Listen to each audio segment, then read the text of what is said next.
Dinosaur इस पृथ्वी पर जन्मी एक ऐसी भयानक जीवों की प्रजाति जिसने आज से 243 मिलियन साल पहले ट्रायसिक काल में जन्म लिया और क्रिटेशियस काल में, जो कि आज से 66 मिलियन साल पहले खत्म हुआ था, उसके अंत तक अस्तित्व में रहा। डायनासोरों ने हमारी पृथ्वी पर करीबन 16 करोड़ साल तक एक छत्र राज किया। डायनासोर रैप्टर यानी कि रेंगने वाले जानवरों के ग्रुप से बिलोंग करते थे और इस डायनासोर शब्द का प्रयोग सबसे पहले 1842 में सर रिचर्ड ओवन के द्वारा किया गया था, जिसका शाब्दिक अर्थ होता है एक भयानक छिपकली। आज से करोड़ों साल पहले इस सुंदर पृथ्वी पर इन्हीं विशालकाय और दैत्याकार जीवों का बोलबाला था। उस समय डायनासोर पृथ्वी के हर महाद्वीप पर 1500 से भी ज्यादा प्रजातियों के साथ निवास करते थे। लेकिन आज से 66 मिलियन साल पहले पृथ्वी पर कुछ ऐसा हुआ जिसकी वजह से डायनासोर का अस्तित्व ही समाप्त हो गया। लेकिन आपको जानकर हैरानी होगी कि डायनासोर आज भी हमारे बीच जिंदा है, बस उनका रूप थोड़ा सा बदल गया है। रिवर्स जेनेटिक इंजीनियरिंग और जीवाश्म रिकॉर्ड दोनों ही यह दर्शाते हैं कि आज के समय के आधुनिक पंख वाले पक्षी ही डायनासोर हैं। अधिकतर जीवाश्म वैज्ञानिक भी यह मानते हैं कि वर्तमान युग के पक्षी ही डायनासोर के वंशज हैं। लेकिन क्या डायनासोर की कोई विशालकाय प्रजाति आज भी जिंदा हो सकती है? इसे जानने के लिए इस वीडियो को अंत तक पूरा देखिए। सबसे पहले हम बात करते हैं 66 मिलियन साल पहले, जब इस पृथ्वी पर मनुष्य जाति का नामो निशान भी नहीं था। तब उन विशालकाय जीवों के साथ ऐसा क्या हुआ होगा जो इस धरती से पूरी तरह विलुप्त ही हो गए? चलिए जानते हैं। इससे पहले अगर आप मेरे चैनल पर नए हैं तो प्लीज चैनल को सब्सक्राइब करके नोटिफिकेशन बेल आइकन को जरूर दबा लीजिएगा। आज से 68 मिलियन साल पहले पृथ्वी पर सब कुछ सामान्य था।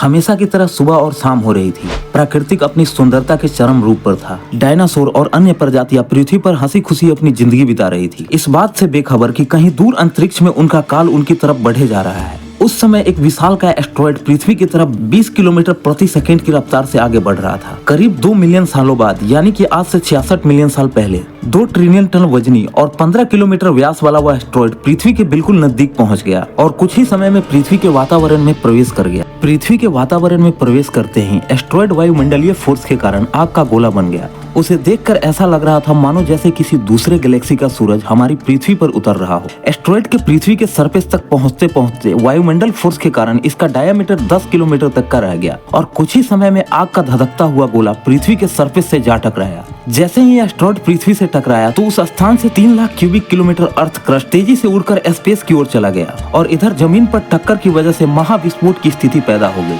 यह टक्कर इतनी भयानक थी कि इसके 800 किलोमीटर के दायरे में तापमान 3000 डिग्री सेल्सियस तक पहुंच गया और 800 किलोमीटर के वृत्ताकार घेरे में आने वाले प्रत्येक जीव इससे निकलने वाली गर्मी और रेडिएशन के कारण तुरंत राख में तब्दील हो गया। मैं आपको बता दूं कि यह टक्कर हिरोशिमा और नागासाकी पर हुए परमाणु बम विस्फोट से भी करोड़ों गुना ज्यादा शक्तिशाली था। इस महाभयानक टक्कर के बाद उस जगह से धूल का एक भयंकर गुबार उठा। यह गुबार इतना खतरनाक था कि इसने कुछ ही समय में पूरी पृथ्वी को धूल के बादलों से ढक दिया। उन बादलों की परत इतनी मोटी थी कि को पार करके सूरज की रोशनी भी पृथ्वी तक नहीं पहुंच पा रही थी। लेकिन यह तो बस एक शुरुआत थी उस महाविनाश की, जो आने वाले कुछ ही सालों में होने वाला था। एस्टेरॉयड के पृथ्वी से टकराने के कारण पृथ्वी के केंद्र में एक भयंकर कंपन पैदा हुआ और अगले ही कुछ पलों में इस कंपन ने एक उच्च तीव्रता वाले भूकंप का रूप ले लिया। इस भूकंप की वजह से समुद्र में ऊंची ऊंची लहरें उठने लगी, जिसने सुनामी का रूप लेकर पृथ्वी पर जल तांडव करना शुरू कर दिया। इस महाभयानक टक्कर के कुछ समय बाद आसमान से एक बार फिर से आफत बरसने लगी, क्योंकि टक्कर के समय पृथ्वी के कुछ हिस्से जो स्पेस में गए थे वह वापस पृथ्वी पर एक आग के गोले की तरह बरसने लगे और दोबारा से एक महाभयंकर विनाश लीला शुरू हो गई। पृथ्वी के ऊपर से धूल के बादलों की परत न हटने की वजह से पृथ्वी का तापमान भी 150 डिग्री सेल्सियस तक पहुंच गया और सूर्य का प्रकाश न मिलने की वजह से धीरे धीरे धरती के सभी इलाकों के पेड़ पौधे मुरझाकर सूखने लगे। ऐसे में शाकाहारी डायनासोर और अन्य शाकाहारी प्रजातियां भोजन के अभाव में दम तोड़ दिए और अब बारी थी मांसाहारी डायनासोरों की। लेकिन इस वीडियो को देखने के बाद एक सवाल जो कि आपके मन में बार बार आ रहा होगा वह ये है कि क्या उन विशालकाय डायनासोरों की कोई प्रजाति अभी भी जिंदा हो सकती है?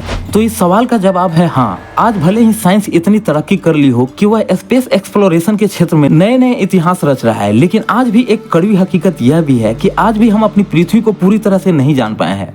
आज भी हमारी पृथ्वी पर सैकड़ों हजारों वैसे स्थान हैं जो कि इंसानों की पहुंच से कोसों दूर है और कुछ तो ऐसे रहस्यमय स्थान हैं जिनके बारे में साइंस जानता तक भी नहीं है। ऐसे में हो सकता है कि उस युग के डायनासोर्स की कोई प्रजाति बड़े आराम से अभी भी उन रहस्यमय स्थानों पर विचरण कर रही हो, क्योंकि इस बात का इतिहास गवाह है कि बहुत सारी जानवरों की प्रजातियों को साइंस ने विलुप्त घोषित कर दिया था, लेकिन वह प्रजातियां देर से ही सही लेकिन एक बार फिर से लोगों के सामने आ गई।